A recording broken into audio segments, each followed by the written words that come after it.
Hello everyone, welcome to another Rick's Picks. Today I'm going to be doing my review of the Ultimate Macready Station Survival figure. So what I'm going to do is I'm going to take a look at him in packaging, then I'm going to take a look at the figure himself, and then I'm going to give you my thoughts on him. And if you do like this video, go ahead and check out my horror and sci-fi playlist and hit that like, share, and subscribe buttons. They're small clicks for you, but it really helps this channel grow. So without any further ado, let's get to the review. So here he is in packaging. I like the packaging for this. That's a really nice picture of Macready with the dog next to him, the Thing logo, his name. All right. Open him up. You get this nice picture of the figure himself. And then you actually get this open clamshell where you can see the figure, all his accessories. Okay. Close it up. Come around to this side. Now you have him with the hood on. The Thing, his name, NECA, Real Toys. All right, spinning around here. You get this nice collage of, all his different play features, accessories, and stuff, which I find really nice. It really, highlights the figure. You got the Thing here. A little bit about the movie. Okay. Spinning around here. Once again, you get this nice picture of the figure, the Thing, his name, NECA, and Real Toys. All right, you look at the top here. You got your choking hazards, your age restrictions, NECA. Basically the same picture from the front, the Thing. And then underneath you got your legal. So with all that being said, let's open them up and see what he's about. Okay, so here he is out of packaging. He's a really good looking figure. I love the detail to him. I like how they have like the zippers, painted in, his belt buckle, even on his pants. All right, so let's give him a rotation. All right.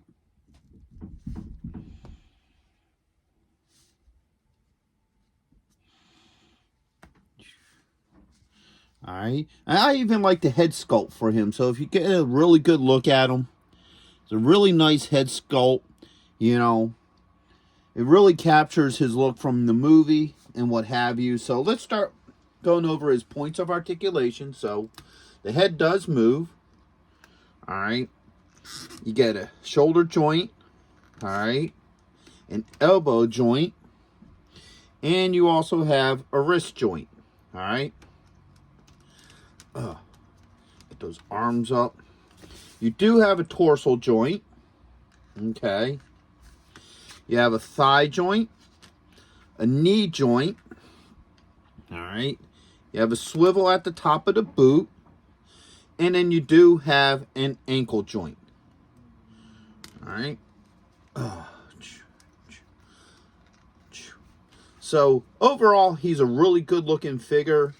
I think they really caught the detail very well with him. So I do like the way this figure looks. Okay, so before we start looking into his accessories, I just want to let you know that this is going to be heavy spoiler territory for the movie John Carpenter's The Thing. So if you haven't seen that movie, I would suggest you would watch it before you get to this point, because there's a lot of spoilers with the accessories that come with this figure. So with that being said, let's start looking at the stuff he comes with, all right? So first off, he comes with an alternate head. All right. So that's him with his hoodie on. Okay. You get the flamethrower pack. And they did some really nice detail into this. So if you look, you get this really nice look at the back of the pack. The tops are painted really nice. Okay. You got like weathering paint. Dry brushing, thank you. Dry brushing of metal, so it looks like it's beat up a little bit. The same with the nozzle. All right. You get a pickaxe here. All right. You get the flame effect for the flamethrower, so that's pretty nice. All right, you get a stick of dynamite, well, actually a bundle of dynamite. All right. You get a pistol. All right. Get a good look at that. All right. He has a couple different hands. So he has an open hand here. All right. A trigger hand. All right. He has this hand here. Not exactly sure what this might. Oh, I know what this is for. This is to hold the Petri dish. All right. So this hand would actually go like this. All right. He has this hand here, which looks to be a holding hand for the pickaxe. All right. And then last but not least, this looks like another trigger hand. All right. Now we're going to get into the spoiler stuff. So what happens is near the end of the movie or so, everybody, the whole thing is you don't know who is the thing. It can disguise itself to look like anybody. So it tricked everybody into thinking that he was the thing. So they stuck him outside in the Arctic cold to freeze to death. Well, he breaks in. He has the flamethrower on, and he decides to do the blood test. And what the blood test is the whole thought is that the thing alien isn't one creature. It's each cell is its own individual out to protect itself. So if you try to do harm to a cell, it will do everything it can to protect itself. So they were doing the Petri dish. So if he takes a sample of your blood and it does anything crazy, you're the thing. All right. So he had everybody tied to a couch while he did this blood test. So this here, I don't know how well I could show this to you, is the Petri dish. All right.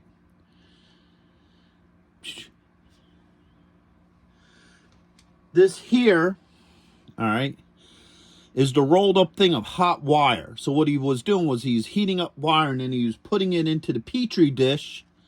And then when he went to one of the guys, the blood actually reacted. All right, so this should be able to sit in here nice. All right. And, of course, it was Palmer. All right. And I don't think you could see it very well on here. Let me get that on there. Shoot. All right. Well, if you can see it, I don't know if I could get it into focus. It does actually say Palmer on here. So that's really cool that it's actually his thing. And then, you know, Palmer starts freaking out on the thing, mutating into a thing. All right. Oops. So, now that would be cool to see. That'd be cool if they would actually make like the couch scene and have everybody onto the couch and stuff. That'd be really neat. So, now let's take a look at some of this stuff. First, let's check this alternate head. Let's see how well these heads swap out. All right. So that came off relatively easy, no problems. All right. And this head came on, no issues with that. All right, so the heads swap out pretty easily. All right, let me swap them back. So I kind of like this head better. There it goes. All right. So now let's put the flamethrower on them. That's one arm.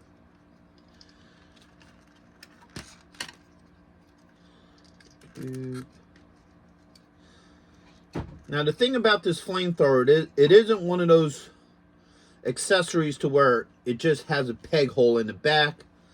You know, it actually has to be worked on by the straps. So, all right. How to get this thing on here? Oh, you can't do it that way. It'd have to be backwards. All right. But the way how his arms bend, unless if you bend them in.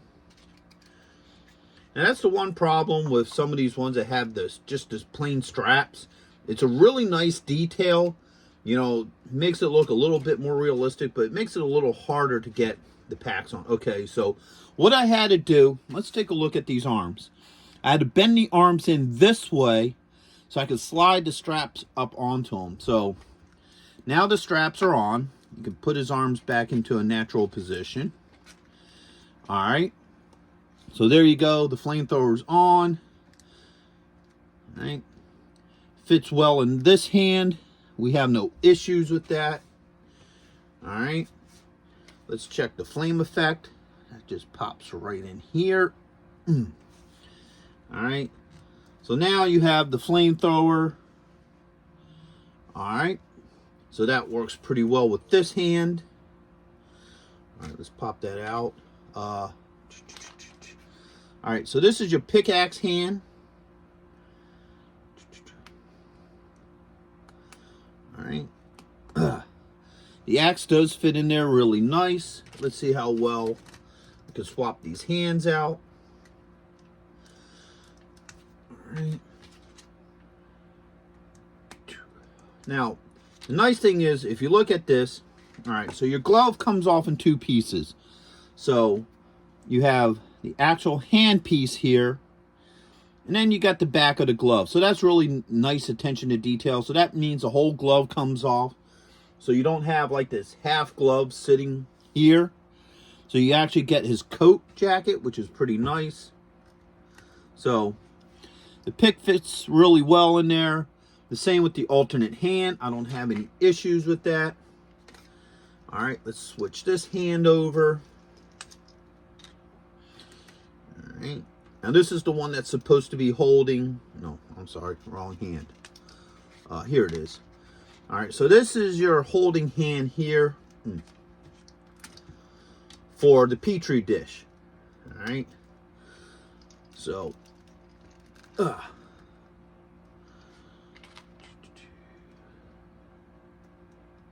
right. So if you look at this, that fits really well in the hand. Doesn't sit loose. It's really tight.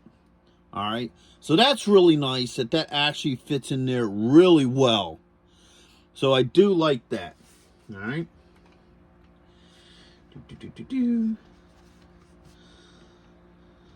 So now let's go through some of these other hands. I believe this one here is for your dynamite. All right.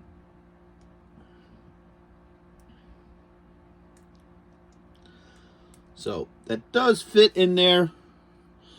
Okay. So let's swap these hands out. Let's see how well this swaps out. All right. So the dynamite fits well in there because what he was doing was he had dynamite in his hand and he was going to light it up ablaze. You know, if anybody came too close to him, which would pretty much kill everybody in the, you know, the outposts. So that was the whole point of that. All right, we have the gun here. You have two hands for this. So, work that into the hand. All right. So the gun fits really well into this hand. I don't have any issues with that. Swap these out. All right. So now you got the gun in his hand. No issues. All right. And now you got this hand over here that you can use for the flamethrower. So let's see how well this works. All right. Oops. I think this hand could probably work for either the flamethrower or the gun. And that's both of these hands. So I think you can swap the flamethrower between the two. So as you can see, the flamethrower and pistol works well with these hands. I don't have any issues with that either. All right.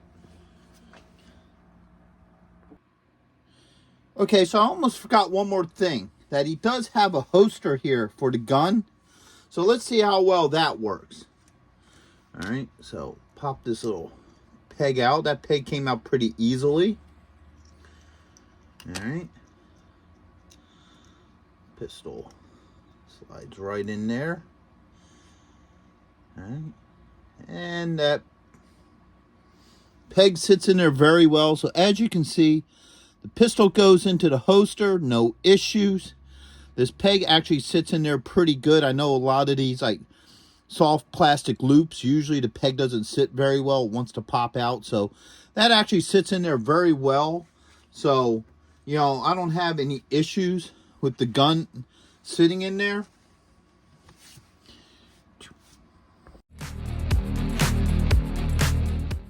Okay, so overall, I really like this figure, okay? I think there was a lot of really good attention to detail with this figure, from actually having the name on the Petri dish to actually have the cufflinks removable for the gloves.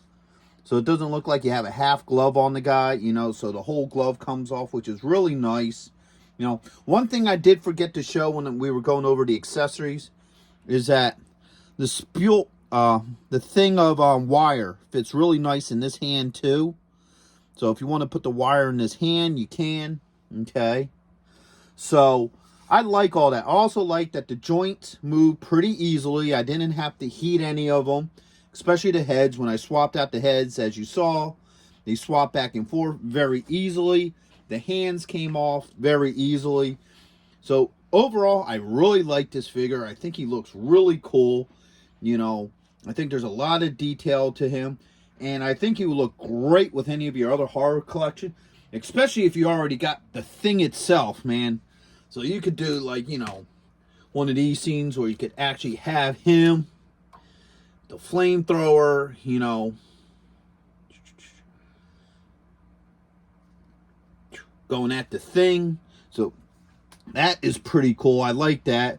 So these figures can all sit very well together. And yes, I know in the movie it was Charles who actually shot the dog thing with, you know, the flamethrower. But still, we have Macready. And I would really, if NECA is actually watching this, I would really love to see a Charles figure. I think that would be excellent. Or even any of the other members from the Outpost. But definitely a Charles figure. I would love to see them make him, because at this point they already have 3 Macreadys. So I would actually like to see some of the other members from the Outpost, you know, in toy form. So with that being said, I hope you guys did like this video. If you did, go ahead and hit that thumbs up, share, and subscribe. They're small clicks for you, but it really helps this channel grow. So, into the next one. Later.